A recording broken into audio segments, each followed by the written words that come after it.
This is the first circuit example, and here we have the red wire which is connected to power at the 5-volt pin here on the microcontroller, and it's connected to the breadboard on the positive or the red power rail here.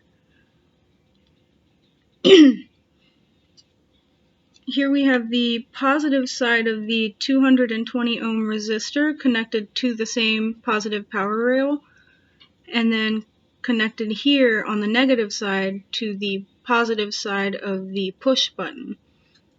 The push button in turn is connected with a jumper wire to the positive side or the longer leg of the blue LED here.